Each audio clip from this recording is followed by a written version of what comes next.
Okay, great morning to all of you. This is Ashish Rathod from Radiant Academy. I heartily welcome you all in our own official YouTube channel, that is Radiant Academy, an institute dealing with English language only. Today's session is going to more important because most of the students, candidates or any other person face this problem genuinely. बहुत जरूरी है ये चीज जान लेना कि कहां पर हमें परफेक्ट कॉन्टिन्यूअस के सेंस में सिंस यूज करना है और फॉर यूज करना है। बहुत सारे लोगों की ये दिक्कत होती है, कहीं पर भी वो सिंस और कहीं पर भी वो फॉर यूज कर लेते हैं, जबकि ऐसा बिल्कुल नहीं है। एक स्पेसिफिक यूज है पर्टिकुलर चीजों का, चाहे वो सिंस हो, चाहे फॉर हो, या और भी कोई चीजें हो सकती है। चलिए, so let's get started. First of all, perfect continuous. ध्यान से देखिएगा, क्योंकि मैंने यहाँ पर किसी टेंस का नाम नहीं लिखा है, प्रेजेंट नहीं लिखा है, पास्ट नहीं लिखा है, न कि फ्यूचर लिखा है। यहाँ पर मैंने लिखा है सिर्फ परफेक्ट कॉन्टिन्यूअस। तो आज का जो वीडियो है ये बहुत इंपॉर्टेंट होगा। अगर आज की वीडियो अगर सीख गए आप तो ये एप्लीकेबल होगा प्रेजेंट टेंस में, पास्ट टेंस में and same as future tense में भी। इसीलिए मैंने बोला था कि आज का सेशन बहुत इंपॉर्टेंट है, बहुत केयरफुली वॉच करिएगा। देखिए, first since and second one for. तो ऑलरेडी मैंने यहाँ पर लिखा हुआ है, बहुत सारे यूजेस हैं और बहुत सारी चीजें मैंने अलग अलग बुक से और इंटरनेट से, यूट्यूब से और हमारे टीचर्स की नॉलेज के थ्रू मैंने इस वीडियो को बनाने की कोशिश की है। होप सो कि आपको बहुत पसंद आएगी और बहुत सारे डाउट्स आपके क्लियर भी होंगे। चलिए, so first of all, point of time. Since कहां पर यूज करना है सबसे पहले समझिए। सिंस और फॉर का यूज पहले समझिए। सिंस पॉइंट ऑफ टाइम, अगर और एलॉबरेट करें, so starting point of time, जब हमें पता चल जाए कि इस टाइम से काम चालू हुआ है, स्टार्टिंग पॉइंट ऑफ टाइम हमें पता हो, तो वहां पर हम सिंस का यूज करते हैं। आगे एग्जांपल्स में आगे और अच्छे से समझ में आएगा आपको। नेक्स्ट, फॉर का कहा, पीरियड ऑफ टाइम, पीरियड या ड्यूरेशन।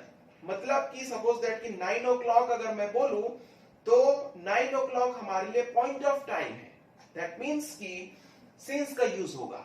ठीक है, अगर मैं बोलूं कि 3 घंटे की पिक्चर देख के आ रहा हूं, तो मैं क्या बोल रहा हूं, यहां पर ड्यूरेशन को बता रहा हूं, तो वहां पर हम यूज करेंगे फॉर का। तो जब ये स्टार्टिंग और एंडिंग के बीच की ड्यूरेशन को जब आप बताते हैं तो फॉर का यूज करते हैं, और जब स्टार्टिंग पॉइंट ऑफ टाइम को बताते हैं तो आप यूज करते हैं सिंस का। एग्जांपल देखिए, use number 1, name of session. अब सेशन का मतलब क्या है? जैसे अगर हिंदी में बोले तो हम बोलते हैं जनरली 4 पहर होते हैं, सुबह, दोपहर, शाम, रात, और ज्यादा डीपली जाए तो 8 पहर होते हैं। ठीक है, तो सेशन मीन्स पहर। देखिए, यूज नंबर 1 क्या है हमारा? Name of session. Morning, evening, afternoon, Noon, night, ये सारे क्या है हमारे नेम ऑफ सेशन है। बट ध्यान दीजिएगा, 12 o'clock जो एग्जैक्ट पॉइंट ऑफ टाइम है वो है नून, और वो कोई एक सेशन नहीं है, एक ड्यूरेशन नहीं है, तो यहां पर मैंने उसको यूज नहीं किया है, बट नून के साथ में सिंस का ही यूज होता है। Next, name of season. Session, season, season means ऋतुए, ग्रीष्म ऋतु, वर्षा ऋतु जो आप हिंदी में बोलते हैं, तो हम यहां पर इंग्लिश में उसको क्या बोल रहे हैं? विंटर, समर, स्प्रिंग, ऑटम, ये सारे जो भी, मानसून, रेनी, ये सारे सीजन के नाम के पहले क्या होगा? सिंस का यूज होगा। Next, name of days. तो जितने 7 डेज हैं, Monday, Tuesday, Wednesday, Thursday, Friday, सभी के साथ में क्या होगा? नेम ऑफ डेज के सेंस में since Monday, since Tuesday, since Wednesday, since Thursday, सारी चीजों के साथ में सिंस का यूज होगा। Next, use number 4, name of months. तो पूरे 12 मंथ्स के सामने सिंस का यूज करिएगा, जस्ट लाइक दैट कि since January, since February, since March and since December, like that. Next use, name of years. अब जितने भी सन है, चाहे 1857 बोलिए, 1992 बोलिए, या 2000 बोलिए, या 2010, 2020, या कुछ भी बोलिए, सभी के साथ में सिंस का ही यूज होगा। Next, 6, name of time. Name of time, अब देखिए यहां पर घड़ी में जितने भी बजते हैं ना, सभी के साथ में आप सिंस का यूज कर सकते हैं। अब देखिए, यही जब मैं इसकी कंपेयर करूंगा तो आपको बताऊंगा कि फॉर में किस तरह से यूज होता है टाइम का। तो घड़ी में चाहे 1 बजे, 2 बजे, 10 बजे, 12 बजे, 12:30 हो या 12:45 हो या 1:15 हो, ठीक है, 1:15 लिखिए, चाहे 1:30 लिखिए या 1:10 लिखिए, कुछ भी लिखिए, घड़ी में जितने बज रहे हैं सभी के साथ में since. Next, name of date. तो कैलेंडर में जितने भी डेट हैं, ठीक है, जितने भी डेट हैं, जितने भी फेस्टिवल्स हैं, जितने भी एनुअल डे हैं, सभी के साथ में क्या आएगा, सिंस। देखिए, सिंस 2010-2020, सिंस 2 अक्टूबर 2020, सिंस Feb 13 2020। तो ये मैंने एक एग्जांपल लिया हुआ है, जितने भी डेट बनते हैं कैलेंडर में सबके साथ में सिंस का यूज होगा। Next, name of event, festivals, functions, Holi, teachers day, birthday. तो कैलेंडर में जितने भी एनुअल डे, फेस्टिवल्स और जो रिमार्केबल डे हैं, जस्ट लाइक कि गांधी जयंती, Nehru ji, teachers day, children's day, जो भी आप बोले, जितना भी day, water day, environment day, सभी के साथ में सिंस का ही यूज होगा। Next, other uses. Other uses बहुत ज्यादा इंपॉर्टेंट है, ऊपर के तो याद हो जाते हैं, यहां पर थोड़ी सी मुश्किल होती है। देखिए, चाइल्डहुड, तो जो एक स्टेट है ना, अवस्था जिसको बोलते हैं, उसके साथ since, childhood, since old age, since young age, ये सब। Next, today, tomorrow. तो ध्यान से देखिएगा, टुडे, टुडे बीच का टाइम, सपोज दैट कि आज कोई भी डेट होगा, तो बीच का आज होगा हमारा टुडे। अगर प्रीवियस बात करें तो वो क्या होगा, यस्टरडे, बीता हुआ कल। और उसके पहले अगर बात करें तो डे बिफोर यस्टरडे, ठीक है, जिसको हम बीता हुआ परसों बोलते हैं। अब आगे की बात करते हैं। सो नेक्स्ट डे क्या होगा, टुमारो। और उसके बाद का डे क्या होगा, डे आफ्टर टुमारो। रिपीट कर लीजिएगा, वीडियो को ध्यान से सुनिए। Today, yesterday, day before yesterday, tomorrow, day after tomorrow, ठीक है। Next, first, last. तो इनके साथ since first week, since last week, इस तरह से यूज होता है। Next, since century. अगर एक किसी का नाम हो, जैसे सपोज दैट कि अभी 21st सेंचुरी है, तो since 21st century, since 21st century.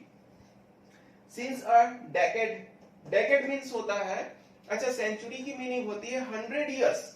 Duration अगर देखे तो अ ग्रुप ऑफ 100 इयर्स। वही कहीं डेकेड की बात करें तो वो होता है अ ग्रुप ऑफ 10 इयर्स, ठीक है, या a period of 10 years. Next, fortnight. Fortnight की मीनिंग होती है 15 डेज का समय या 14 दिन का समय। किसी किसी में 15 दिन भी हो जाते हैं किसी मंथ में। तो 14 या 15 दिन का जो पीरियड होता है उसको एक साथ हम नाम देते हैं फोर्टनाइट। तो इनके साथ में since, since beginning of the day, ठीक है, since ending of the day. तो ये सारी चीजों के साथ में सिंस का ही यूज होगा।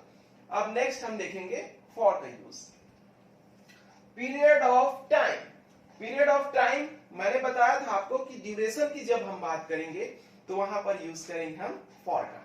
देखें, number of session. Number of session को मैंने ब्लैंक छोड़ा है, वहां पर ये बोलना चाह रहा है कि एक शाम से, 2 सुबह से, या 2 दोपहर से, या 3 रातों से मैं सोया नहीं हूं, ऐसा हम बोल सकते हैं।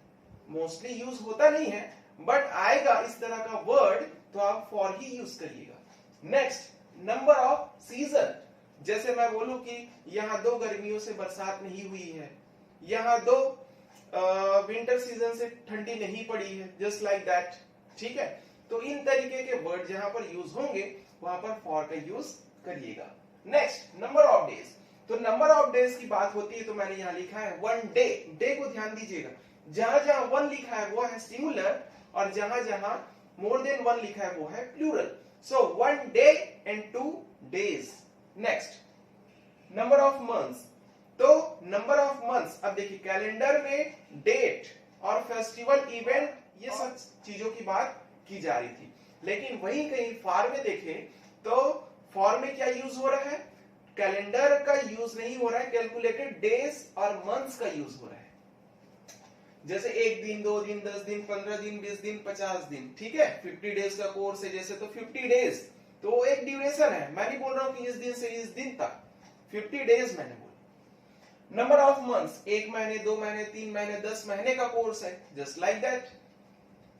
Number of years, dropper batch है, 2 साल का बैच है, तो 2 साल से मैं बिलासपुर में रह रहा हूं, या 3 सालों से मैं जयपुर में रह रहा हूं, जस्ट लाइक दैट। इस तरह से कि मैं एसबीआई बैंक में पिछले 10 सालों से कार्यरत हूं।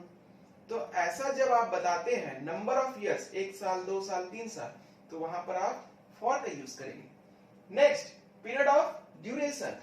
अब देखिए यहां पर घड़ी में जितने बजते थे, अब यहां पर क्या हो रहा है, घड़ी में जो ड्यूरेशन दिखाता है 1 सेकेंड का, 2 सेकेंड का, 3 सेकेंड का, 1 मिनट का, 1 घंटे का, आधे घंटे का, 10 घंटे का, 24 घंटे का, तो ये आवर, सेकेंड और मिनट जो है वो हमारा यूज होगा फॉर में।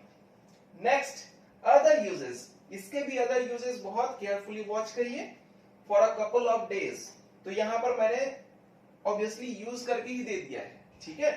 For a couple of days, for a week, for 2 centuries या 2 डेकेड्स, एस लिखा हुआ है यहां पर, ध्यान देंगे क्योंकि यहां 2 है, तो सेंचुरी ना होके यहां पर सेंचुरीज है, और डेकेड ना होके यहां पर डेकेड्स है। Next, for a long time and for a while या फॉर एवर। इसको कैसे यूज करेंगे, फॉर एवर। अब एग्जांपल देखिए, मैं सुबह से पढ़ाई कर रहा हूं, I have been reading since morning। तो देखिए मॉर्निंग के साथ में क्या यूज हुआ, ये मॉर्निंग, since का यूज हुआ। नेक्स्ट, अगर विंटर समर का बनाए, I have been living in Bilaspur since winter season।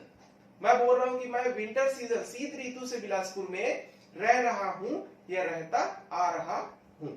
Next, name of days. I have been traveling in the train since Monday। I have been traveling in the train since Monday। तो मैं Monday से train में travel कर रहा हूं। Next, name of months. I am preparing for my final exam since March। मैं मार्च से अपने फाइनल एग्जाम की तैयारी कर रहा हूं। Next, name of years. We all have been living in Bilaspur since 2002। ठीक है, हम सब बिलासपुर में 2002 से रह रहे हैं। Next, name of time. Teacher has been teaching the students since 10 o'clock। तो देखिए 10 o'clock घड़ी में बज रहे हैं, तो टीचर बच्चों को 10 बजे से पढ़ा रहे। Next, name of date. 2010-2020, तो किसी भी डेट का आप यूज किसी भी तरीके से कर सकते हैं, ध्यान रखिएगा सिंस का यूज होगा, ठीक है ना। Next, name of events, Holi, Deepawali, Dussehra, सबके साथ के लिए कोई एग्जांपल आप यूज कर सकते हैं। Other uses, childhood। I have been living in Bilaspur since childhood। मैं सिर्फ एक ही एग्जांपल को ले रहा हूं ताकि आपको क्लियरली समझ में आ जाए। एक सेंटेंस समझ में आ गया, 100 सेंटेंस अपने मन से बना सकते हैं। नेक्स्ट, चलते हैं फॉर की तरफ। Number of session. My father hasn't been eating for 2 nights। मैं क्या बोल रहा हूं कि मेरे पिताजी 2 रातों से खाना नहीं खा रहे हैं। Next, number of season. तो यहां पर आप बोल सकते हैं कि it hasn't been raining in Rajasthan since 2 rainy seasons. ठीक है, तो राजस्थान में 2 वर्षा ऋतु से बारिश नहीं हो रही है। Next, number of days. Number of days बहुत सिंपल है इसका example. My father is travelling in the train for 2 days। मेरे पिताजी ट्रेन में 2 दिनों से सफर कर रहे हैं। Number of months. I have been preparing for my final exam for 3 months। मैं अपने फाइनल एग्जाम की तैयारी 3 महीनों से करता आ रहा हूं। Next, number of years. हम यहाँ 20 सालों से रह रहे हैं या रहते आ रहे हैं। We have been living here for 20 years। We all, yeah, we have been living here for 20 years। Next, period of time। I have been talking to my brother for 10 minutes. मैं अपने भाई से 10 मिनट से बात कर रहा हूं. Next, other uses for a couple of days. We haven't been watching movie for a couple of days. हम पिछले कुछ दिनों से या कुछ दिनों से पिक्चर नहीं देख रहे हैं. Next, for a week. Patient has been taking medicine for a week. ठीक है, मतलब मरीज एक हफ्ते से दवा लेता आ रहा है. तो इस तरह के सेंटेंस आप इससे बना सकते हैं. सो आई होप कि ये वीडियो आपके लिए बहुत ज्यादा हेल्पफुल रहा होगा. So practice a lot and take care of yourself. Thank you. Have a nice day.